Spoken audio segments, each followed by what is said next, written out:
Vice president of India में पहली video upload हो चुकी है, ये दूसरी वीडियो है। क्या क्या बात करेंगे यहाँ पे, term of the office of vice president of India, vacancy in the office of vice president of India के केस में क्या होगा, वाइस प्रेसिडेंट की पावर्स क्या हैं, इनके फंक्शंस क्या क्या हैं, और जब इंडियन वाइस प्रेसिडेंट को और अमेरिकन वाइस प्रेसिडेंट को आपस में कंपेयर किया जाता है तो क्या कंपैरिजंस निकल के आते हैं।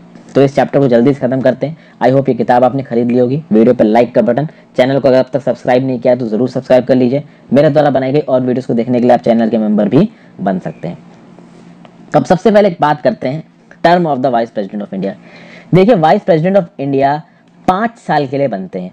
सो फ्रॉम द डेट एक पर्सन को आपने वाइस प्रेसिडेंट अपॉइंट किया and he is holding the office as the vice president of India, वो 5 साल तक वाइस प्रेसिडेंट ऑफ इंडिया रहेगा। और अगर उसको वाइस प्रेसिडेंट ऑफ इंडिया की पोस्ट को छोड़ना है तो वो रिजाइन कर सकता है। जब वो रिजाइन करेगा from the post of vice president of India तो वो अपना रेजिग्नेशन लेटर किसको एड्रेस करेगा, प्रेसिडेंट को एड्रेस करेगा। और उसको उसकी पोस्ट से निकाला भी जा सकता है before completion of his term. Okay, तो पहली बात 5 साल के आएंगे ऑफिस में, जिस डेट से वो वाइस प्रेसिडेंट बने कभी भी अपनी पोस्ट पर से वो रिजाइन कर सकते हैं। अगर रिजाइन करेंगे तो अपना रेजिग्नेशन लेटर किसको एड्रेस करेंगे, प्रेसिडेंट को।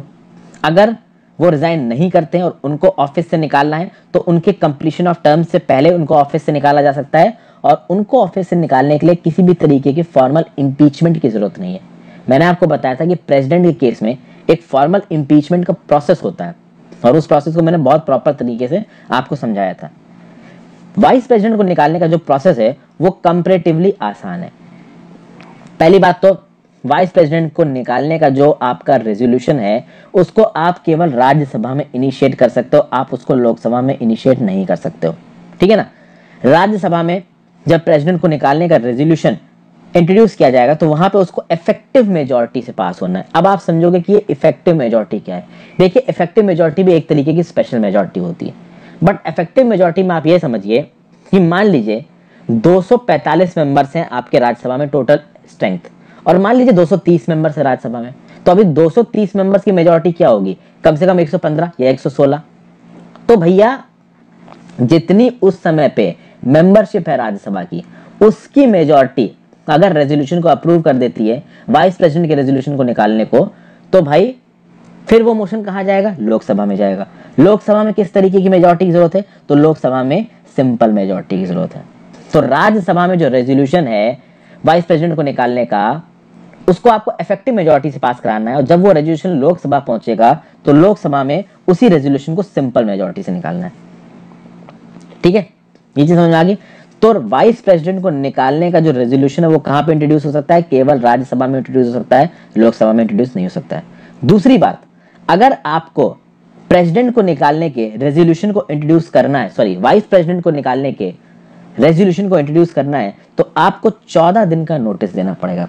आप पहले एडवांस नोटिस दोगे कि भाई देखिए हम आपके लिए, मतलब वाइस प्रेसिडेंट को आप एक नोटिस दोगे कि हम आपके अगेंस्ट में एक फॉर्मल निकालने का नोटिस जारी कर रहे हैं। तो आप अपने रिस्पांस वगैरह तैयार करके रखो ताकि जब वोटिंग पे जाएगा ये रेजोल्यूशन आपके अगेंस्ट तो उस समय पे आपको बोलने का मौका दिया जाएगा। तो आप राज्यसभा के सामने आके आप ये बोल सकते हो कि देखिए मैंने ऐसे ऐसे काम किया है, मेरी कोई गलती नहीं है, मुझे ना निकाला जाए। मान लीजिए राज्यसभा से इस रेजोल्यूशन को पास करा दिया जाता है, फिर ये लोकसभा जाएगा पास होने के लिए। लोकसभा में भी जो वाइस प्रेसिडेंट ऑफ इंडिया है जिनके खिलाफ रेजोल्यूशन पास कराया जा रहा है उनको एक मौका दिया जाएगा कि वो लोकसभा के सामने खड़े होकर बोल सकते हैं कि देखिए यहाँ पे मेरी कोई भी गलती नहीं है, मैंने कुछ गलत नहीं किया, आप मुझे मत निकालिए। तो मतलब कहने का मतलब ये है कि वाइस प्रेसिडेंट को मौका दिया जाएगा किस बात का, कि वो अपने केस को रिप्रेजेंट कर सकते हैं दोनों हाउसेस के सामने बताने के लिए कि भाई देखिए मैंने कोई गलती नहीं की। अभी खास बात दोस्तों ये है कि किस ग्राउंड पे वाइस प्रेसिडेंट को निकाला जाएगा इसके बारे में हमारे संविधान में कुछ नहीं लिखा है। तो संविधान में प्रॉपर प्रोसीजर और कौन से ग्राउंड्स के बेसिस पर आप वाइस प्रेसिडेंट को निकाल सकते हो, दिस इज नॉट गिवन। उसके बाद एक बार वाइस प्रेसिडेंट मान लीजिए अपॉइंट हो गया, ठीक है, तो वाइस प्रेसिडेंट 5 साल तक तो वाइस प्रेसिडेंट रहेगा ही रहेगा। ओके, उसके बाद उसका सक्सेसर आ जाएगा, वो रीएलेक्ट भी हो सकता है। ओके, और वो रीएलेक्ट कितनी भी बार हो सकता है। तो vice president can be elected for any number of terms, किसी भी तरीके की कोई लिमिटेशन नहीं है। आप देखिए डॉक्टर सर्वपल्ली राधाकृष्णन जी 2 बार रहे हैं वाइस प्रेसिडेंट, हमीद अंसारी जी 2 बार रहे हैं वाइस प्रेसिडेंट।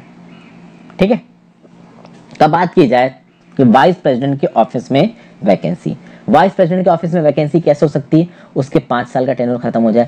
हालांकि इसके केस में आपको बताया जा चुका है कि 5 साल का टेन्योर अगर वाइस प्रेसिडेंट का खत्म हो रहा है और सबको पहले से पता है कि हाँ भाई इस डेट को वाइस प्रेसिडेंट का टेन्योर खत्म हो जाएगा, क्योंकि ऑब्वियस सी बात है जिस डेट को चुन के आया था उस डेट से 5 साल तक का उसका टेन्योर है, तो भाई आराम से 5 साल जैसे बीतेंगे उसका टेन्योर खत्म हो जाएगा। तो उसके टेन्योर को खत्म होने से पहले ही इलेक्शन हो जाने चाहिए नए वाइस प्रेसिडेंट के, ये नियम है। तो आप देखो कि वाइस प्रेसिडेंट में वैकेंसी कैसे हो सकती है, on the expiry of his tenure of 5 years, या तो बीच में ही वाइस प्रेसिडेंट रिजाइन कर दे या इनको हटा दिया जाए।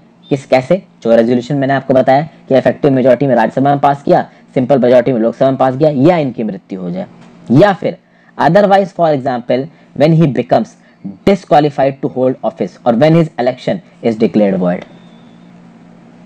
अब पिछली वीडियो में मैंने आपको बताया था कि अगर वाइस प्रेसिडेंट के इलेक्शन में किसी भी प्रकार का कोई डिस्प्यूट है तो उस डिस्प्यूट को हियर करने की ताकत किसके पास है, सुप्रीम कोर्ट के पास। सुप्रीम कोर्ट बता सकता है कि हाँ भाई एक वाइस प्रेसिडेंट का जो इलेक्शन हुआ है वो सही हुआ है, गलत हुआ है, उसको उसकी कुर्सी पे रहना है या नहीं रहना है। तो वैकेंसी आने के ये 5 तरीके हुए। 5वां पॉइंट क्या बताया कि जब उसको डिस्क्वालीफाई कर दिया कि नहीं भाई आप इस ऑफिस में नहीं रह सकते, आपको यहाँ से हटाया जाता है।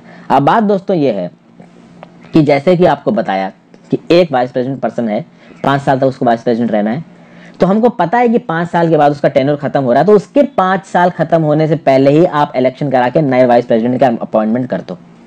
मान लीजिए कि वाइस प्रेसिडेंट रिजाइन कर देता है या उसको हटा दिया जाता है किसी रेजोल्यूशन के थ्रू, या उसकी मृत्यु हो जाती है, तो इस केस में उसकी वैकेंसी को जल्दी से जल्दी भरने की कोशिश की जाए, ठीक है ना। और जो नया वाइस प्रेसिडेंट चुन के आएगा वो पूरे 5 साल का टर्न करेगा, यानी जिस दिन नया वाइस प्रेसिडेंट एंटर करेगा इन ऑफिस उस दिन से लेकर अगले 5 साल तक वो वाइस प्रेसिडेंट रहेगा। तो ऐसा नहीं कि पिछला वाइस प्रेसिडेंट जिसको बीच में हटा दिया गया या अनफॉर्चुनेटली मृत्यु हो गई या उन्होंने रिजाइन कर दिया है तो उनका जितना टर्न बचा उतने टर्न के लिए नया वाइस प्रेसिडेंट बनेगा। नहीं, अगर डेथ की वजह से, रेजिग्नेशन की वजह से, रिमूवल की वजह से प्रेजेंट वाइस प्रेसिडेंट को हटाया गया है तो जो नए वाइस प्रेसिडेंट चुने जाएंगे from the date of entering in his office he will hold the office for 5 years.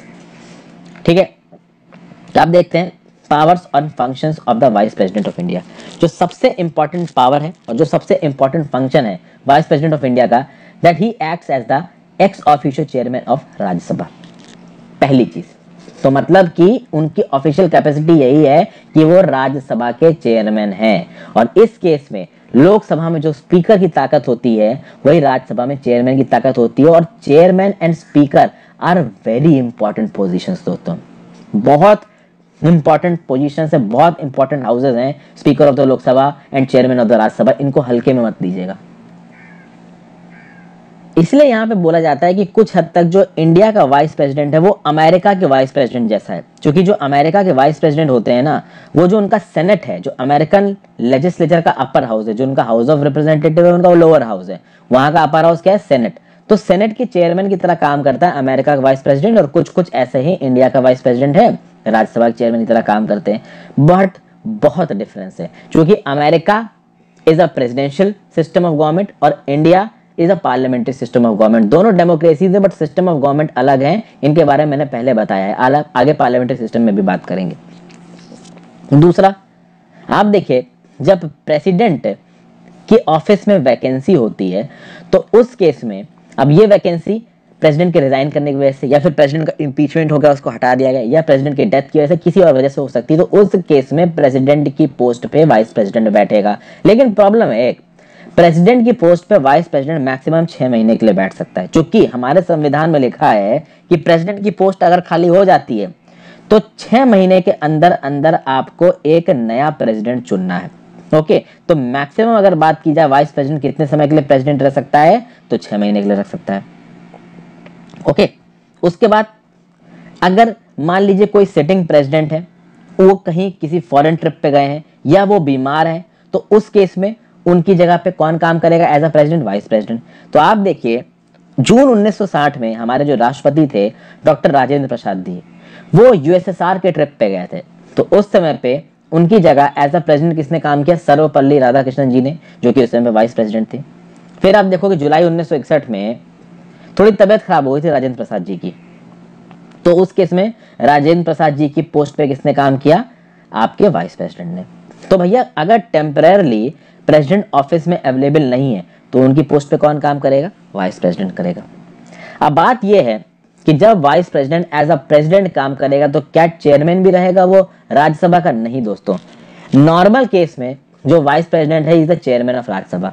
मान लीजिए ऐसी कोई सिचुएशन आ जाती है जहां पे वाइस प्रेसिडेंट प्रेसिडेंट की तरह काम कर रहा है, तो उस केस में चेयरमैन ऑफ द राज्यसभा का काम कौन करेगा? Deputy chairman of the Rajya Sabha. ठीक है, अगर वाइस प्रेसिडेंट के एमोल्यूमेंट्स की बात की जाए तो आप देखिए, जो भी वाइस प्रेसिडेंट की सैलरी है वो सीधे सीधे अलग से नहीं लिखी है। वाइस प्रेसिडेंट की salary is equivalent to ex official chairman of the Rajya Sabha. अब आप बोलोगे राज्यसभा के चेयरमैन तो वैसे भी वाइस प्रेसिडेंट ही है, लेकिन जो भी सैलरी की बात की गई है वो in the capacity of x official chairman of the Rajya Sabha के टर्म्स में बात की गई है। तो अभी के लिए बात की जाए तो चेयरमैन ऑफ द राज्यसभा की जो सैलरी है इसको बढ़ा के कर दिया गया 2018 में 1.25 लाख रुपए प्रति महीने से 4 लाख रुपए प्रति महीने। तो अभी के लिए चेयरमैन ऑफ द राज्यसभा, और चेयरमैन ऑफ द राज्यसभा कौन हो गया? Vice president of India. तो अलग से जो सैलरी लिखी है संविधान में वो वाइस प्रेसिडेंट ऑफ इंडिया की सैलरी नहीं है, वो x official chairman of the Rajya Sabha की सैलरी है। फिर आप देखिए वाइस प्रेसिडेंट की पेंशन कितनी है, तो 2008 तक जो वाइस प्रेसिडेंट ऑफ इंडिया की पेंशन थी वो थी 20,000 रुपए प्रति महीना। बाद में जो भी वाइस प्रेसिडेंट ऑफ इंडिया की ड्राइंग सैलरी है उसकी 50% उनको पेंशन मिलेगी, ऐसा बोला गया। फिर इसके साथ कुछ और डेली अलाउंस, रेजिडेंस रहने की जगह, मेडिकल ट्रेवल फैसिलिटीज और भी कुछ फैसिलिटीज मिलती हैं, जबरदस्त फैसिलिटीज होती हैं वो। ओके, उसके बाद दोस्तों जब वाइस प्रेसिडेंट प्रेसिडेंट की तरह काम करते हैं तो उनको प्रेसिडेंट के एमोल्यूमेंट्स मिलते हैं उतने समय के लिए जितने समय के लिए उन्होंने प्रेसिडेंट का काम किया है। तो ऑब्वियस ही बात है, जब वो प्रेसिडेंट की तरह काम कर रहे हैं तो उनको प्रेसिडेंट के एमोल्यूमेंट्स मिल रहे हैं, प्रेसिडेंट के सैलरी मिल रही है। तो ऑब्वियस ही बात है, जो उनकी सैलरी थी as the chairman of Rajya Sabha वो उनको नहीं मिल रही है। ठीक है, अब बात करते हैं Indian versus American vice president की। जब Indian versus American vice president की बात करेंगे तो कुछ डिफरेंसेस है। देखिए, अगर प्रेसिडेंट ऑफ अमेरिका अपनी पोस्ट पर से हट जाते हैं, अगर प्रेसिडेंट ऑफ अमेरिका अपनी पोस्ट पर से हट जाते हैं तो फिर प्रेसिडेंट ऑफ अमेरिका कौन बन जाएंगे? American vice president. और आपको बता दूं, अमेरिकन वाइस प्रेसिडेंट और प्रेसिडेंट दोनों साथ मिलकर चुनाव लड़ते हैं। ठीक है, जैसे कि मैंने आपको पिछली वीडियो में बताया था, जो बाइडेन ने अपने वाइस प्रेसिडेंशियल कैंडिडेट किसको बताया? कमाला हैरिस। और कमाला हैरिस साथ साथ में जो बाइडेन के साथ इलेक्शंस में जा रही है। तो कल की डेट में मान लीजिए जो बाइडेन प्रेसिडेंट नहीं रहते हैं या कुछ भी हो जाता है तो उनकी जगह पे बचे हुए टर्म के लिए प्रेसिडेंट कौन बन जाएंगी? कमाला हैरिस जी। ओके, उसके बाद अगर आप इंडिया की बात करो, इंडिया में क्या होता है कि इंडिया में प्रेसिडेंट बीमार पड़ गए या सीट खाली हो गई तो सिर्फ कुछ समय के लिए इंडिया के वाइस प्रेसिडेंट ऑफिशियल कैपेसिटी में प्रेसिडेंट की तरह काम करेंगे, और मैक्सिमम वो पीरियड कितना हो सकता है? 6 महीने, क्योंकि 6 महीने में नए प्रेसिडेंट को चुनना है। तो यहाँ पे आप देखोगे तो वाइस प्रेसिडेंट ऑफ अमेरिका के सामने जो इंडियन वाइस प्रेसिडेंट है वो बहुत कमजोर हो जाते हैं। इसीलिए कभी कभी जो इंडियन वाइस प्रेसिडेंट है ना, इनको बोला जाता है हिज सुपरफ्लुअस हाइनेस। तो कहने को तो जब प्रेसिडेंट हटेंगे तो वाइस प्रेसिडेंट उनकी जगह आ जाएंगे। एक तो पहली बात, अमेरिका के प्रेसिडेंट के साथ जो कंपेयर करने वाली बात है ना, वही फ्लॉड है। वो फ्लॉड क्या है वो मैं आपको बताता हूं। क्योंकि देखिए, अमेरिका के राष्ट्रपति की बहुत औकात होती है, उनकी बहुत ताकत होती है, बट इंडिया के राष्ट्रपति की जो भी ताकतें हैं वो नॉमिनल है, दे आर नॉट रियल, क्योंकि रियल ताकत काउंसिल ऑफ मिनिस्टर्स के पास है। तो ऑब्वियस सी बात है, अगर आप प्रेसिडेंट की जगह थोड़े समय के लिए ऑफिशियल कैपेसिटी में आ भी जाते हो, वाइस प्रेसिडेंट हो आप, तो भी आपके पास एक्चुअली में कोई ताकत नहीं रहेगी। हाँ, आपके ऑफिस के साथ एक गरिमा जुड़ी हुई है, आपके ऑफिस की एक वैल्यू है, आपको हाइनेस कहा जाता है, बट डी फैक्टो आप रूलर नहीं हो। डी फैक्टो रूलर्स आपके कौन है? Council of minister headed by prime minister. तो ये था वाइस प्रेसिडेंट ऑफ इंडिया के बारे में। काफी छोटा सा टॉपिक बचा था तो मैंने खत्म कर दिया है। आगे हम लोग बात करेंगे प्राइम मिनिस्टर ऑफ इंडिया के बारे में। कुछ सब्जेक्ट मैटर्स देख लेते हैं। आर्टिकल 63 से लेके आर्टिकल 71 में वाइस प्रेसिडेंट के बारे में बताया गया है। आर्टिकल 64 में बताया गया vice president to be ex official chairman of council of states. Article 66 में बताया जाता है कि वाइस प्रेसिडेंट कैसे इलेक्ट होते हैं। 69 में ओथ एंड अफर्मेशन, और 71 में मैटर्स कनेक्टेड और connected with the election of vice president. तो ये थी चीजें दोस्तों, वाइस प्रेसिडेंट को मैंने खत्म कर दिया है, काम की चीजें बिल्कुल आपको बता दी हैं। अगले वीडियो में प्राइम मिनिस्टर से शुरुआत करेंगे। प्राइम मिनिस्टर का अपॉइंटमेंट कैसे होता है इसको देखेंगे, काफी इंटरेस्टिंग चीजें इसमें। ओथ क्या है प्राइम मिनिस्टर की, कितने समय का टर्न होता है, क्या सैलरी है, क्या इनके पावर्स और फंक्शंस हैं, और प्राइम मिनिस्टर के पावर्स और फंक्शंस को बहुत टर्म्स में देखेंगे। काउंसिल ऑफ मिनिस्टर्स के टर्म्स में, प्रेसिडेंट के टर्म्स में, पार्लियामेंट के टर्म्स में, और जितनी भी उनकी पावर्स और फंक्शंस हैं। अगली 2 वीडियोस में हम लोग प्राइम मिनिस्टर को पूरी तरीके से खत्म कर देंगे, क्योंकि prime minister is the most important post of this country. तो कहीं ना कहीं डिटेल में प्राइम मिनिस्टर के काम को समझना जरूरी है। Thank you for watching friends, have a great day.